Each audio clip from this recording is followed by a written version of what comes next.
بسم اللہ الرحمن الرحیم۔ السلام علیکم ناظرین اکرام، جب سے دنیا قائم ہے اس وقت سے لے کر آج تک کی تاریخ کا اگر مطالعہ کریں تو بہت سے واقعات سامنے آتے ہیں، لیکن جس طرح کربلا کی سرزمین میں حضرت امام حسین رضی اللہ تعالی عنہ کی شہادت اپنے جانثاروں کے ساتھ ہوئی، اس طرح کی مثال پوری تاریخ میں نہیں ملتی۔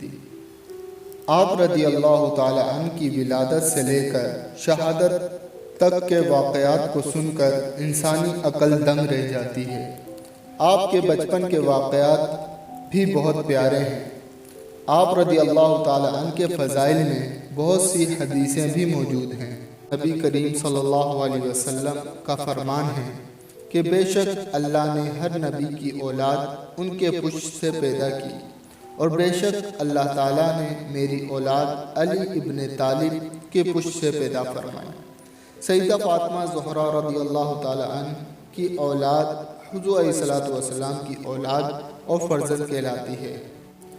ہر ماں کی اولاد اپنے باپ کی طرف منسوخ ہوتی ہے، جبکہ فاطمہ کی اولاد کا والی میں ہوں۔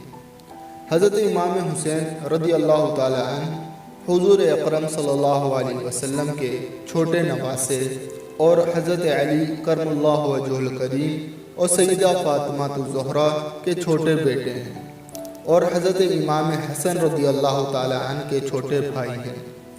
آپ کی ولادت 5 شعبان 4 ہجری بمطابق 8 جنوری 626 عیسوی کو مدینہ منورہ میں ہوئی۔ 10 محرم 61 ہجری بمطابق 10 اکتوبر 680 عیسوی میں کربلا عراق میں شہید ہوئے۔ حضور صلی اللہ علیہ وسلم نے آپ کے کان میں اذان دی، منہ میں لعاب دہن ڈالا اور آپ کے لیے دعا فرمائی، اور 7ویں دن آپ کا نام حسین رکھا۔ آپ کی کنیت ابو عبداللہ اور لقب ریحانۃ الرسول اللہ ہے۔ حدیث شریف میں ہے کہ آپ صلی اللہ علیہ وسلم نے فرمایا کہ حضرت ہارون علیہ السلام نے اپنے بیٹوں کا نام شبیر اور شبر رکھا تھا، اور میں نے اپنے بیٹوں کا نام انہی کے نام پر حسن اور حسین رکھا۔ ایک اور حدیث میں ہے کہ حسن اور حسین جنتی ناموں میں سے 2 نام ہیں۔ عرب کے زمانے جاہلیت میں یہ دونوں نام نہیں تھے۔ رسول اللہ صلی اللہ علیہ وسلم نے آپ رضی اللہ تعالی عنہ کا عقیقہ 7ویں دن کیا۔ حضرت ابن عباس رضی اللہ تعالی عنہ سے روایت ہے کہ رسول اللہ صلی اللہ علیہ وسلم نے خود حسن اور حسین رضی اللہ تعالی عنہ کی طرف سے عقیقہ میں ایک دمبا ذبح کیا۔ حضرت امام حسن اور حسین کی پرورش خود آقائے دو جہاں صلی اللہ علیہ وسلم کے گود مبارک میں ہوئی۔ ظاہر سی بات ہے کہ جو بچہ رسول اللہ صلی اللہ علیہ وسلم کی گود میں پلے بڑھے گا، اس کی تربیت کے کیا کہنے۔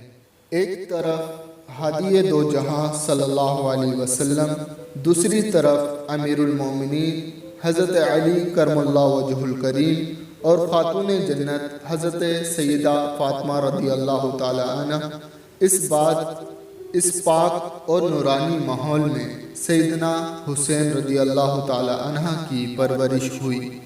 حضور اکرم صلی اللہ علیہ وسلم اپنے دونوں نواسوں سے بہت محبت فرماتے ہیں، سینہ مبارک پر بٹھاتے ہیں، کاندھوں پر چڑھاتے ہیں، اور اصحاب کو تاکید فرماتے ہیں کہ ان سے محبت کرو۔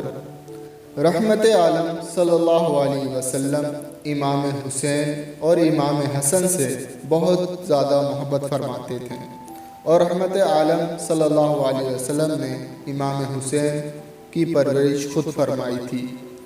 آپ صلی اللہ علیہ وسلم دونوں بچوں کی پرورش میں لگے رہتے ہیں۔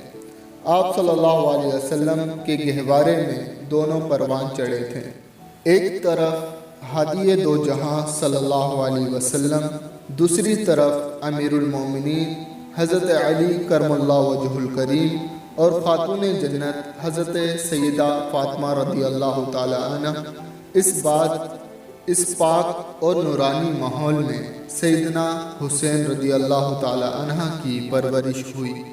حضور اکرم صلی اللہ علیہ وسلم اپنے دونوں نواسوں سے بہت محبت فرماتے ہیں، سینہ مبارک پر بٹھاتے ہیں، کاندھوں پر چڑھاتے ہیں اور اصحاب کو تاکید فرماتے ہیں کہ ان سے محبت کرو۔ لیکن چھوٹے نواسے حضرت امام حسین رضی اللہ تعالی عنہ کے ساتھ آپ صلی اللہ علیہ وسلم کے محبت کا کچھ خاص امتیاز تھا۔ حضور اکرم صلی اللہ علیہ وسلم سجدے کی حالت میں تھے کہ امام حسین رضی اللہ تعالی عنہ پشت مبارک میں آ گئے، یہاں تک کہ امام حسین رضی اللہ تعالی عنہ خود باخوشی اتر گئے تو آپ صلی اللہ علیہ وسلم نے سجدے سے سر اٹھایا۔ نبی کریم صلی اللہ علیہ وسلم فرماتے ہیں، جس نے حسین سے محبت کی اس نے اللہ سے محبت کی۔ ایک اور حدیث میں نبی کریم صلی اللہ علیہ وسلم نے فرمایا، حسین مجھ سے ہے اور میں حسین سے۔ اس لیے امام حسین رضی اللہ تعالی عنہ سے محبت کرنا رسول اللہ صلی اللہ علیہ وسلم سے محبت کرنا ہے، اور رسول اللہ صلی اللہ علیہ وسلم سے محبت کرنا اللہ سے محبت کرنا ہے۔ ناظرین اکرام، آخر میں دعا ہے کہ اللہ تبارک و تعالی ہمیں امام حسین رضی اللہ تعالی عنہ کی سچی پکی محبت عطا فرمائے اور ان کے نقش قدم پر چلنے کی توفیق عطا فرمائے، آمین۔ دوستوں، اگر ویڈیو پسند آئی تو ہمارے چینل کو سبسکرائب کریں اور ویڈیو کو زیادہ سے زیادہ شیئر کریں۔ شکریہ۔